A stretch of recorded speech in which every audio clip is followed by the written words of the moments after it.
मेरा नाम मास्टर ब्रजपाल ब्रजवासी है।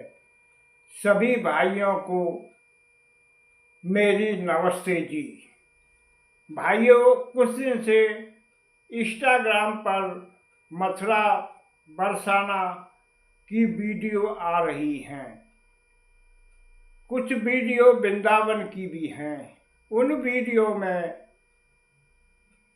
जो देखने होली आए हुए हैं वो बहुत बुरी तरीक़ा से बहन बेटी और औरतों के साथ दुर्व्यवहार कर रहे हैं।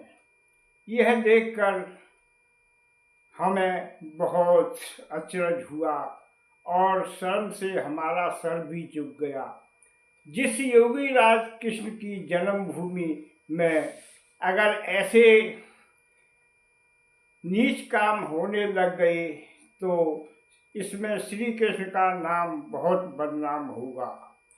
भाइयों, आज से 150 साल पहले महर्षि स्वामी दयानंद जी ने सत्यार्थ प्रकाश लिखा था। उन्होंने उस ग्रंथ में मथुरा, वृंदावन और चौबे के बारे में बहुत कुछ लिखा था। जो कोई भाई सत्यार्थ प्रकाश पढ़ लेता है वह भीड़ के समय मथुरा या वृंदावन जाने की जरूरत महसूस नहीं करता है। मगर आजकल के लोग जिस योगी राज श्री कृष्ण ने मथुरा में जन्म लेकर कुरीतियों को समाप्त किया था और सज्जनों की रक्षा की थी, आज उसी मथुरा में सब उल्टे काम हो रहे हैं। जिन बहन बेटियों के साथ अभद्रता हुई है उनकी तरफ से मैं माफ़ी मांगता हूँ। भाइयों, ये सब कैसे हुआ तो सुनो। आज से 52 से 50 साल पहले श्री कृष्ण का मथुरा में जन्म हुआ था। उसके बाद वह द्वारका चले गए। उसके बाद उन्होंने अर्जुन को गीता का ज्ञान यानी कुरुक्षेत्र के मैदान में दिया था। अब लोग उस कृष्ण को भूल चुके हैं। अब मथुरा वृंदावन में जिस कृष्ण की महत्ता चल रही है वह पुराणों के कृष्ण हैं। महाभारत के कृष्ण को लोग भूल चुके हैं और अब जो कुछ हो रहा है वो भागवत पुराण और ब्रह्मवत पुराण के अनुसार हो रहा है, क्योंकि उनमें श्री कृष्ण की लीलाओं को इतने गंदे तरीके से प्रसारित किया गया है कि हर कोई आने वाला सोचता है कि श्री कृष्ण जी ऐसे ही गलत चरित्र वाले इंसान होंगे। पर उन्होंने यह नहीं देखा है कि जिस श्री कृष्ण ने अर्जुन को गीता का उपदेश दिया था वह कोई साधारण व्यक्ति नहीं दे सकता है। वह एक योगी राज थे जो कि अर्जुन को उन्होंने अपना विराट रूप दिखाया था और एक एक दुष्ट को महाभारत के युद्ध में जिंदा नहीं छोड़ा था। जिसने द्रौपदी के साथ अभद्र व्यवहार किया था उन्होंने केवल एक कृपाचार्य को जिंदा छोड़ा था, नहीं उसके बाद उन्होंने किसी को भी जिंदा नहीं छोड़ा, चाहे उनके लिए उन्हें नीति कुछ भी करनी पड़ी। जिसने द्रौपदी का अपमान किया था किसी को नहीं छोड़ा था। आज उसी कृष्ण की जन्मस्थली में औरत और महिलाओं के साथ अभद्र व्यवहार हो रहा है।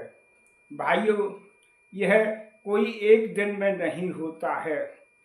जिस श्री कृष्ण की छवि उस महाभारत युद्ध में थी अब ऐसी छवि नहीं है। आजकल पुराण घर घर पूजे जाते हैं और श्री कृष्ण के चरित्र पर पुराणों के अनुसार मथुरा वृंदावन में प्रभाव पड़ा हुआ है। उन सब का मूल कारण है कि गीता प्रेस गोरखपुर की पुस्तकें मथुरा वृंदावन में घर घर में पाई जाती हैं। वह प्रेस सबसे निम्न स्तर की पुस्तकें छापती है, हालांकि वह पुस्तकें सबसे सस्ती देती है। मगर गीता प्रेस गोरखपुर की किताबों में अधिकतर मिलावट होती है। हर गंदी पुस्तकें उस प्रेस में छपती हैं, चाहे वह सुख सागर हो, प्रेम सागर हो या कृष्ण की अनगिनती पुराण हैं, वो सभी उस प्रेस में छपते हैं। मगर अचरज की बात है, जो हमारे वैदिक ग्रंथ वेद है, उनको वह प्रेस नहीं छापता है। इसका मूल कारण क्या हो सकता है? पर इतना जरूर है, जानते हैं कि वेदों में मिलावट नहीं हो सकती है। इसी को ध्यान में रखते हुए गीता प्रेस गोरखपुर कभी भी वेदों का नहीं छापते हैं। अब मेन कारण कुछ भी हो, उनके लिए पैसा कहाँ से आता है, ये भी एक चिंता का विषय है। इतनी पुस्तक सस्ती देने के बाद भी वह प्रेस आराम से चल रही है, उसका खर्चा कहाँ से आता है, ये एक सोच का विषय है। भाइयों, मैं तो यही कहूँगा कि जिन जिन माता बहनों और स्त्रियों के साथ अभद्र व्यवहार हुआ है, मैं ब्रजवासी होने के नाते सभी से क्षमा याचना चाहता हूँ और एक विनती अवश्य करना चाहता हूँ। उन बहन बेटी और माताओं से निवेदन है कि कभी भी जब ब्रज में भीड़ हो, ब्रज में कभी नहीं आए, क्योंकि भीड़ में हमेशा बाहर से आए हुए दर्शक भीड़ का फायदा उठाकर उल्टे सीधे हरकतें करते हैं और बदनाम ब्रजवासी होते हैं। वही आज सब कुछ ब्रज में देखने को मिल रहा है। जो व्यवहार गलत कर रहे हैं वो बाहर से आए हुए हैं और बदनाम ब्रजवासी और श्री कृष्ण हो रहे हैं। हे भाइयों, हम श्री कृष्ण को भूल चुके हैं। अब जो कृष्ण घर घर पूजे जाते हैं वह भागवत पुराण और ब्रह्मवर्त के श्री कृष्ण हैं। जो ब्रह्मवर्त में श्री कृष्ण को एक चरित्रहीन व्यक्ति बताया गया है। वो कभी लड़कियों के कपड़े उठाते हैं, कभी उनके साथ रासलीला करते हैं। वही रासलीला आज होली में देखने को मिल रहा है। हे भाइयों, श्री कृष्ण जी एक उत्तम चरित्रवान महान पुरुष योगी राज थे। उनकी केवल एक ही पत्नी देवी रुक्मणी थी। उनका एक ही प्रद्युम्न था, एक ही नाती अनिरुद्ध था। हे भाइयों, आज पुराणों के कारण श्री कृष्ण के न जाने कितनी रानियां, कितने पुत्र और न जाने क्या क्या इन पुराणकारों ने लिखकर श्री कृष्ण का इतिहास दूषित कर दिया है।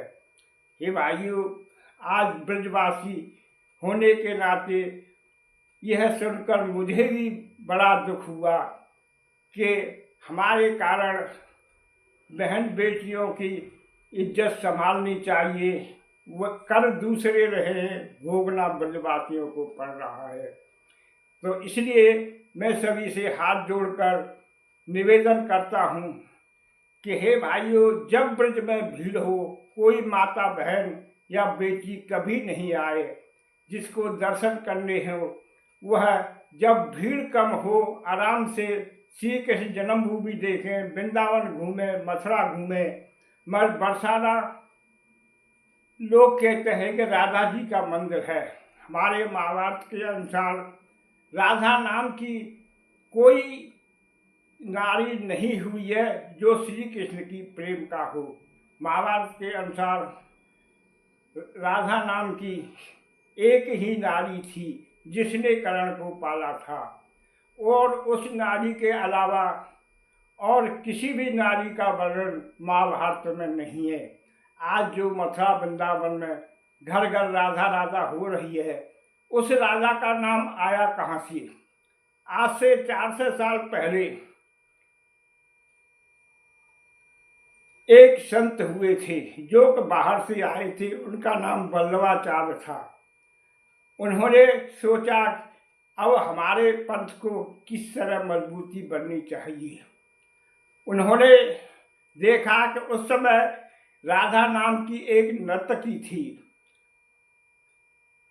वह नाच गाना कर सभी का मनोरंजन करती थी।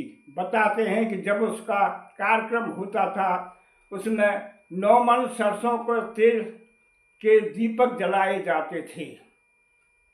तब ब्रज में एक कहावत शुरू हो गई कि न 9 मन तेल होगा न राधा नाचेगी।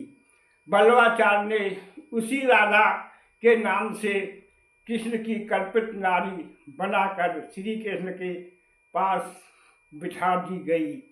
इस प्रकार से राधा और कृष्ण के मंदिर बनने लगे, जबकि महाभारत में किसी भी राधा का कोई जिक्र नहीं है। बल्लवाचार्य जी ने अपने फायदे के लिए एक नर्तकी को श्री कृष्ण के पास बिठाकर उनको पूजने लगे। इसलिए भाइयों, वैदिक ग्रंथों को मानने वालों कोई नहीं मानता है कि राधा नाम की कोई श्री कृष्ण की प्रेमिका थी। भाइयों, योगी राज श्री कृष्ण के चरित्र को पूजिए और जो आजकल पुराणों के श्री कृष्ण हैं उसको त्याग कर दीजिए, और ब्रज में आने से पहले हमेशा भीड़ का ख्याल रखें। बाकी सब से माफ़ी चाहता हूँ कि वीडियो कुछ लंबी हो गई है।